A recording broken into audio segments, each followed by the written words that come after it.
Sige, punta tayo sa Viva Max. Ito, Sige. yung kasi favorite Ako nito na ng naman, mga oh.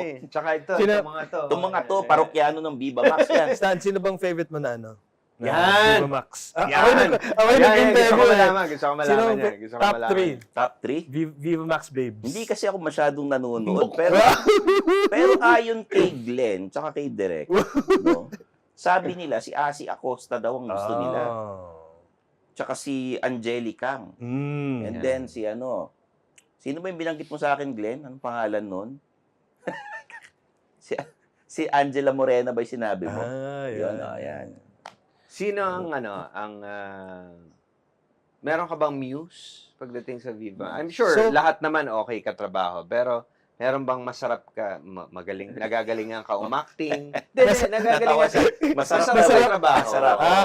Masarap ka Masarap trabaho. kasama. Ikaw ganun. eh. Oo. Mamaya yung masarap. So far, ang muse ko si Angelica. Kasi nakadalawa na ako na Angelica na ano. Magaling. Siya yung first. Oo. Magaling. Siya yung first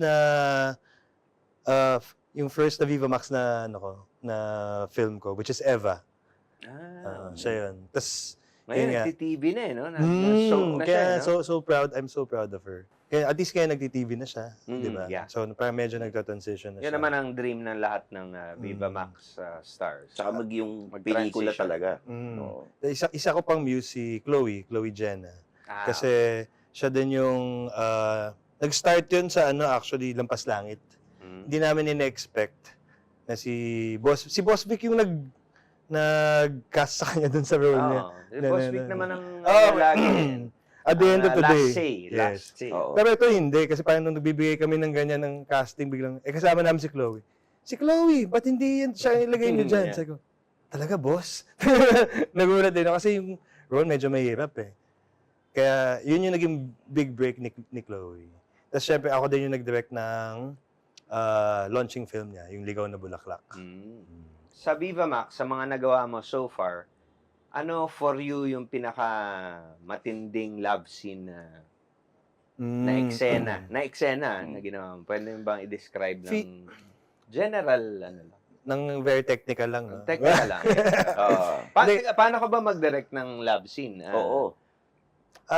Hindi, sa bagay, Minamuestra mo ba? Ikaw muna yung okay. Usually talaga, yung AD ko, yun yung AD ko palagi sa lahat ng Viva Max ko, si Aika, babae siya. Kasi para at least, pag love scene, di ba, komportable yung mga girls kapag nandun siya, di ba? So doon, ginagawa namin, sinusubukan muna namin yung position na ganito gagawin. Para at least, alam namin na pag sinabi namin dun sa actors, alam namin na doable siya. Hindi yung parang sasabihin na, direct pa, kaya yan, nagawa na namin ni Aika. Okay. Ganun yung ginagawa namin. Kaya nakakatawa yung BTS photos namin. Ang dami namin collection na habang tinatry namin yung mga nakasampay dito yung ganun. legs. How would you convince yung mga artista na magpakita, mag-bear ng katawan? I guess naman, right now sa Viva Max, hindi palaban yung mga yun Palaban na yung mga yun. More of, ako kasi, I'm very respectful talaga with when I deal with my actors when it comes to love scenes. Halimbawa, meron bang nagsiset ng boundaries? Direk, hanggang dito lang ako. Meron din naman.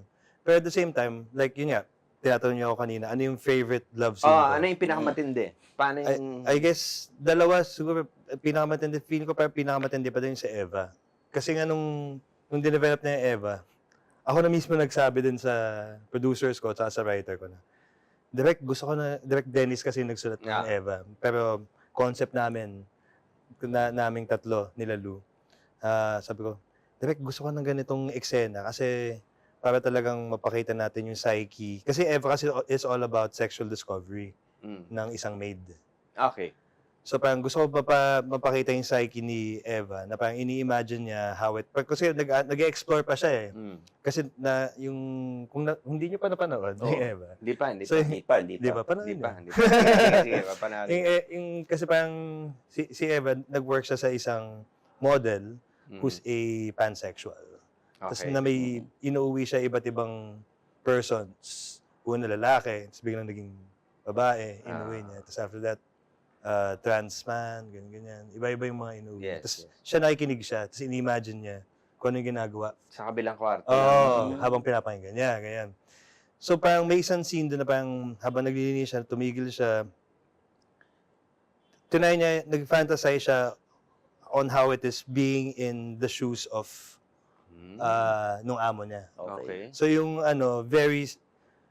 sobrang well storyboarded yung love scene na yun. Inano mo, sinoryboard mo Oo, na talaga. parang talaga, kasi parang treatment, siyang, kumbaga nagmo-morph siya into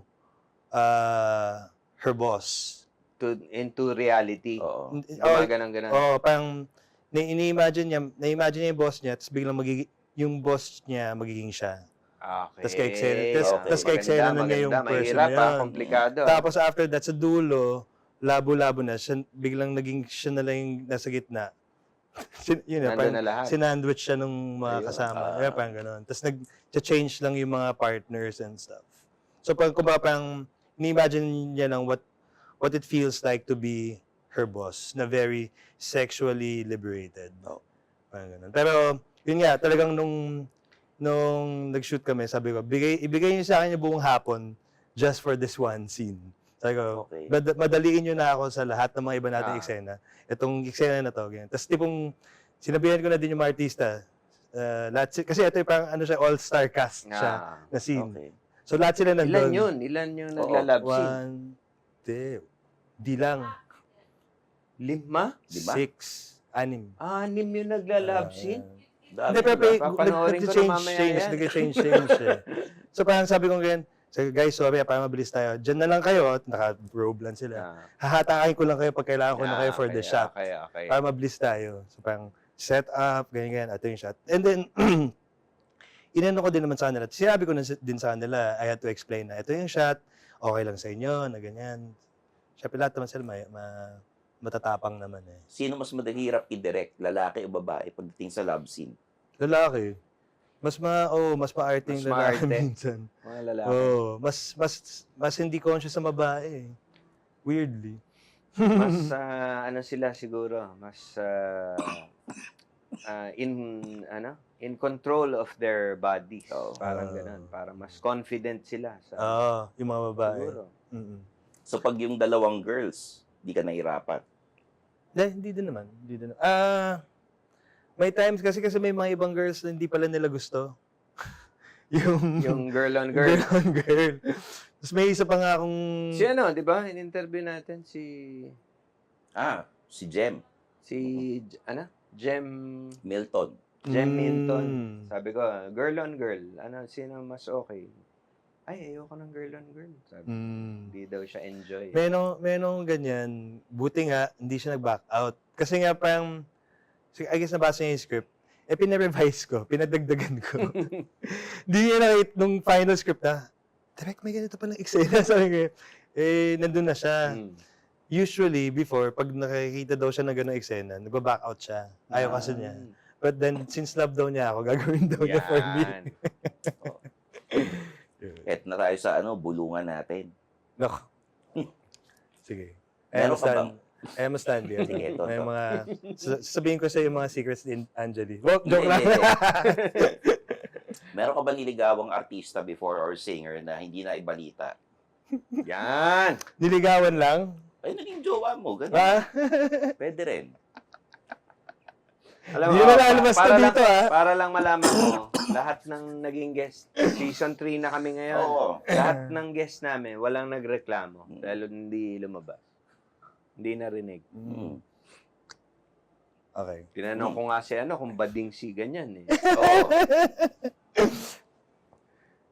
Okay, ingay Hindi, wala. Pinapalay. Talaga? Sino sa kanya? Hindi yan nabalita, Grabe. Na-control yan. Grabe, ang galing. Medyo may konti sa lumalabas sa Showbiz Linggo. Maganda siya uli, Maganda siya uli ngayon, Actually, kung sakasakali ngayon palang mababalita yun. Ganda siya uli ngayon, Yun lang masabi. Yun lang, wala na iba. Pero hindi ko alam yan, Galing. Niligawan. Ito, very open naman din siya eh. Pero sige, bubulong ko Sige. din. Yan. Hmm. Ah. Open naman siya na sinasabi niya na parang, sayang, hindi kita sinagot, ganyan. Kasi gusto ko ng family niya. Eh ngayon, sa Viva Max, wala? Wala. Wala. May, may mga crush ako, pero hindi ko alam eh. Parang, Ayan, total na. Yan. nabanggit feeling mo. ko, ayoko i-cross yung line. Kasi Kung papiliin ka nagdidirect ako namin. eh. Kung papiliin ka namin. Oo, yan. Okay. Wag na. May hirapan director to eh. Masisira Oo, siya. may. Ano na lang, ang tanong ko na lang, siyempre, hindi ka naman tao kung hindi ka, ibig sabihin, hindi effective yung ginagawa mo pag hindi ka nag-init din sa pinapagawa mo. Oo. Totoo yan. Dumadating ba yun? Totoo yan. Hindi ko, inaamin ko yan. May times na kapag nag-direct ako, sabi ko, uy, effective, okay to. Kasi may ano. So Uminit ka. alam ko na pagdating sa editing, Yes. gagamitin ko yan. Yan. May times na gano'n. Pero kasi nga, totoo yan eh, di ba? I mean, nagde-direct ka na din, di ba? Well, isa pa lang. Pag technical, yun, parang it comes to point na ang technical na natin. Parang we really look at it sobrang technically. Kaya parang hindi na masyado. Pero may times din na parang tipong, uy, grabe tong eksena na to. Parang Pinamahan ako dun. may oo, may something. tama, So, ibig tama. sabihin, okay siya. Extra okay siya. Ito Extra laging okay. tinatamaan. Hindi naman. Hindi, pero may in-interview kami director dati. Meron daw iba, nadadala sa eksena, tinutuloy. Oo, meron. Yun. Hindi. Meron ka bang narinig na Oo, ganyan? ganyan. Pwede mo ibulong sa amin. Parang tuloy na natin after. Sa labas na. Oo. May na-chismis na, may narinig ka na bang ganun? Meron ako alam Oo. gusto ituloy, pa hindi naman natuloy. Pero alam ko na nag-attempt sila ituloy. Oo, yan. So, naman. Pwede mo ibulong Sige, sa amin. sige. Yan. Sino? Sino yung lalaki? Lala ba yung lalaki? Ano ang pangalan? Di ba, Le? Okay na. Sabihin mo sa kanya yung lalaki. Okay. So anyway, siya yung nagkwento Type na ko parang, oo. Ganda yun. Oo. Pero wala na yata sa ano. Siya Oo. Sana, di ba? Huwag kang maglalagay ng clues. Maglalagay ka ng clues Dami eh. namang nawala. Dami. Okay. Sabagay. Ano yung kwento mo? Yan. Siya nga yung siya yung nagkwento. Oo. Itong si ano.